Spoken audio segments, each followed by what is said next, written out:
अब साल 2025 की जब यहाँ पर अब जब हम ऑलमोस्ट एंड पर आ चुके हैं, तो वहाँ पर क्या करें, आने वाले साल के लिए क्या आपको आउटलुक बनाना है।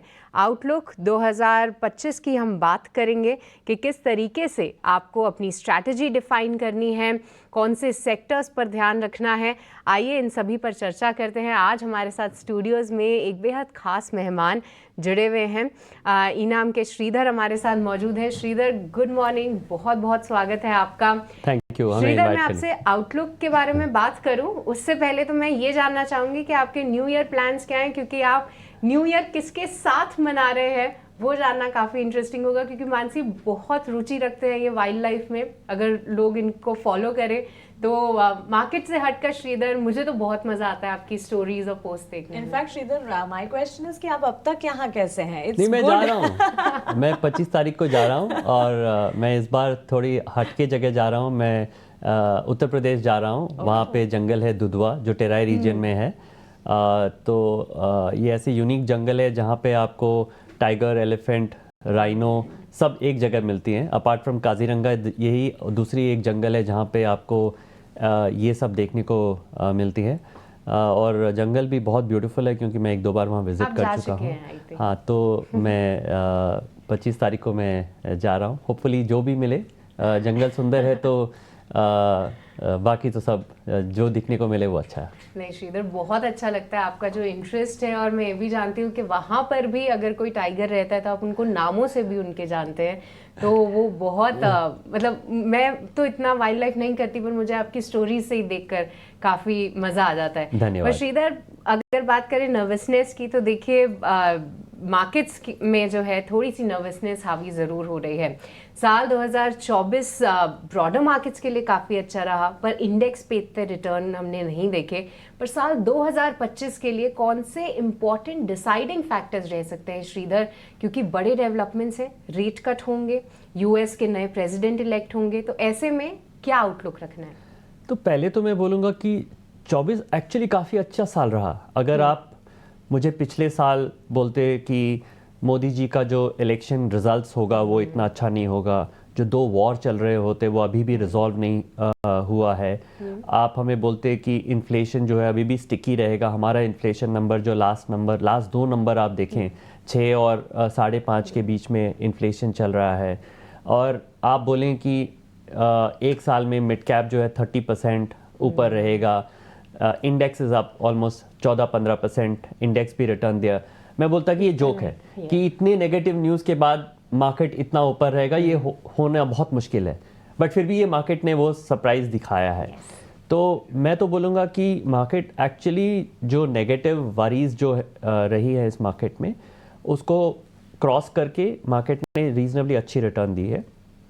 बट 25 जब हम पहुंच रहे हैं 25 में, मेरा व्यू यही है कि पहला 6 महीना जो रहेगा उसमें काफ़ी अनसर्टेनिटीज़ रहेंगी। एक तो आपने जैसे बताया ट्रम्प, दूसरा हम वो रेट कट वाले कैंप में नहीं है, क्योंकि हमें लग रहा है जो, और ये इसके बारे में हमने काफ़ी लिखा भी हुआ है कि आरबीआई के जो इन्फ्लेशन नंबर्स है वो बहुत कंजर्वेटिव हैं। आपने Q3 का ही नंबर देखा जो 4.6 से उन्होंने अब 5.4 या ऐसा कुछ उन्होंने रिवाइज किया है।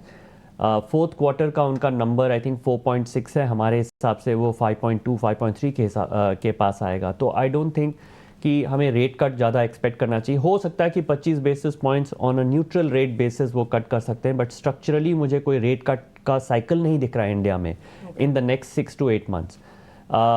और अर्निंग्स भी थोड़ी सॉफ्ट चल रही हैं, और मुझे लगता है ये सॉफ्ट अर्निंग्स जो हैं Q3 और Q4 में भी दिखेंगी। तो अगले 6 महीने अगर मार्केट बिना कोई नेगेटिव सरप्राइज, नेगेटिव मूवमेंट के अगर इसी जगह कंसोलिडेट करती है, आई थिंक वो हमारे लिए बेस्ट केस सिनारियो रहेगा।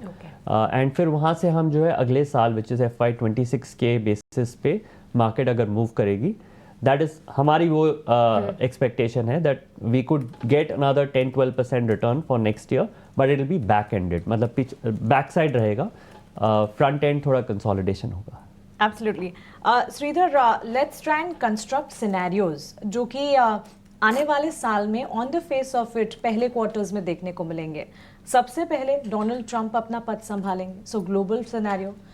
उसके बाद budget, again as we all know it's like a non event, but still anticipations होते हैं, उम्मीदें होती हैं, और बजट के साथ साथ कह सकते हैं कि बहुत ऑब्सेसिव हो जाते हैं सेक्टर्स के लिए, like defence, real estate, infra, for that matter power as well. और पावर ट्रांसमिशन को लेकर अभी थोड़ी देर पहले हमने एक एक्सक्लूसिव चलाई है कि बजट में कुछ ऐलान हो सकते हैं।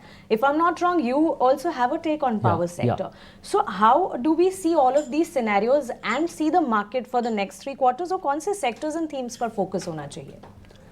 सेक्टर्स जैसे आपने पावर सेक्टर बोला, उस पर हम काफ़ी बुलिश हैं क्योंकि ये एक स्ट्रक्चरल थीम है। इंडिया में पावर इन्वेस्टमेंट पिछले 5-6 साल में बहुत कम हुई है।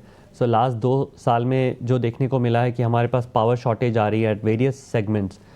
तो power both solar, wind and thermal तीनों में एडिशंस होंगे। एंड सो बिकॉज ये सेगमेंट में एडिशंस होंगे तो जो पावर इक्विपमेंट कंपनीज़ हैं, क्योंकि आप पावर जनरेट करेंगे तो उसको ट्रांसमिट करना पड़ेगा, तो ट्रांसमिशन के लिए ट्रांसमिशन लाइंस चाहिए, उसके लिए ट्रांसफार्मर्स चाहिए। तो ये सारी जो इक्विपमेंट्स कंपनीज़ हैं उनके लिए बहुत बुलिश फेज़ है। This is come after almost 10 years, 10 साल के बाद उनके पास ऐसे ऑर्डर बुक्स आए हैं। तो वो सेगमेंट हम काफ़ी बुलिश हैं on the power equipment space.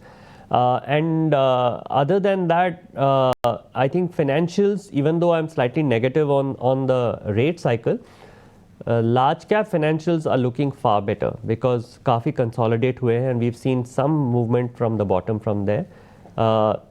ये हमें अगले साल के लिए ये थीम काफ़ी बेटर लग रहा है। इनफैक्ट हमें लगता है कि जो स्मॉलर बैंक्स और NBFCs हैं उनमें थोड़ा नेगेटिव सरप्राइजेज आएंगे अगले 2 क्वार्टर में। जो ऑलरेडी हमने देखे हैं NPAs थोड़ी उनकी बढ़ रही थी। I think the worst quarter will be the Q3 जहाँ पे उनकी नेगेटिव सरप्राइजेज आने के चांसेस हैं। तो I will be very careful and cautious on some of these segments.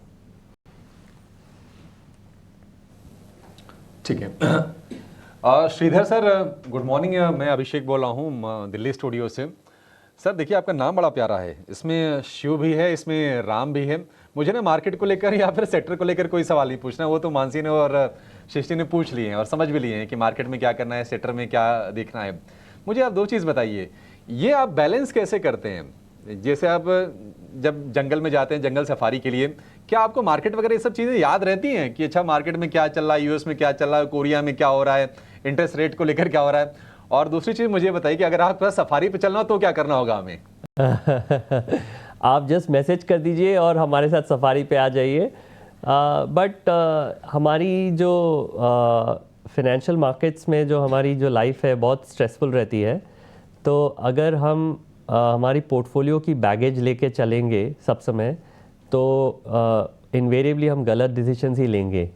तो अगर हमें हमारी जो बेस रिसर्च के ऊपर कॉन्फिडेंस रहता है तो हमें डे टू डे स्टॉक्स देखने की कोई ज़रूरत नहीं पड़ती। अगर हम डे टू डे स्क्रीन के सामने रहेंगे और हर टिकर अगर हम देखते रहेंगे तो इनवेरिएबली वो जो ग्रीड एंड फियर का जो बोलते हैं साइकोलॉजी, वो हमारे ऊपर प्ले करता है। ये मेरा पर्सनल व्यू है, अलग अलग लोगों के अलग व्यूज़ रहेंगे।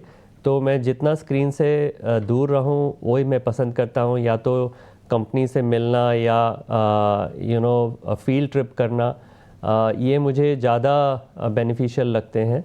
और स्टॉक्स हम 1 क्वार्टर के लिए तो कभी ख़रीदते ही नहीं हैं।